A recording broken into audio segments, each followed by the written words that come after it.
यूं तो भारत में अब तक हुए प्रधानमंत्रियों का देश के विकास और ढांचे को मजबूत करने में अपना अपना अलग अलग योगदान है, लेकिन इन सब से हटकर देश की अर्थव्यवस्था जो संकट में आ गई थी, उसे देश का वित्त मंत्री होते हुए पटरी पर लाकर देश की तरक्की को किसी ने रफ्तार दी तो उनका नाम है डॉक्टर मनमोहन सिंह, जो बाद में लगातार 2 बार देश के प्रधानमंत्री बने। उनका देर शाम एम्स में निधन हो गया। उनके निधन से पूरे देश में शोक की लहर है।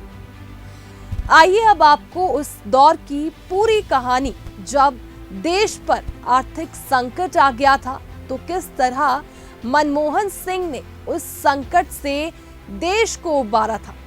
जब देश आर्थिक संकट से जूझ रहा था तो उन्हें पीवी नरसिम्हा राव सरकार में वित्त मंत्री बनाया गया। पीवी नरसिम्हा राव ने तब एक आला अफसर पीसी अलेक्जेंडर की सलाह पर डॉक्टर सिंह को वित्त मंत्री बनाया था। राव ने मनमोहन सिंह से कहा था कि अगर आप सफल हुए तो इसका श्रेय हम दोनों को जाएगा, अगर आप असफल हुए तो सिर्फ आपकी जिम्मेदारी होगी। नरसिम्हा राव 1991 में प्रधानमंत्री बने तो वे कई चीजों के एक्सपर्ट बन चुके थे। स्वास्थ्य और शिक्षा मंत्रालय वो पहले देख चुके थे। वे विदेश मंत्री भी रह चुके थे।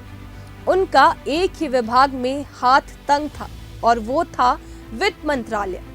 प्रधानमंत्री बनने से 2 दिन पहले कैबिनेट सचिव नरेश चंद्रा ने उन्हें 8 पेज का एक नोट दिया था, जिसमें बताया गया था कि भारत की आर्थिक स्थिति बहुत खराब है। नरसिम्हा राव ने उस समय के अपने सबसे बड़े सलाहकार पीसी अलेक्जेंडर से पूछा कि क्या आप वित्त मंत्री के लिए ऐसे व्यक्ति का नाम सुझा सकते हैं जिसकी इंटरनेशनल लेवल पर स्वीकार्यता हो। अलेक्जेंडर ने मनमोहन सिंह को फोन किया।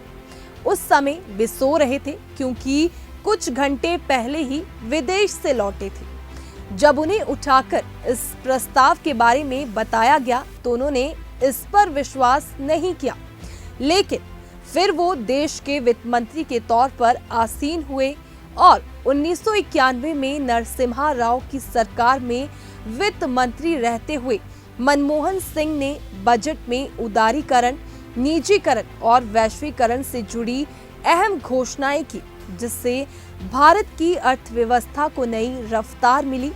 इसके चलते देश में व्यापार नीति, औद्योगिक लाइसेंसिंग, बैंकिंग क्षेत्र में सुधार और प्रत्यक्ष विदेशी निवेश की अनुमति से जुड़े नियम कायदों में बदलाव किए गए। यही वजह है कि आज देश विश्व की न केवल बड़ी आर्थिक ताकतों में शुमार है, बल्कि प्रत्येक क्षेत्र में विश्व स्तर पर अपनी अलग पहचान और प्रतिष्ठा रखता है, जिसका सारा श्रेय पूर्व प्रधानमंत्री डॉक्टर मनमोहन सिंह को ही जाता है।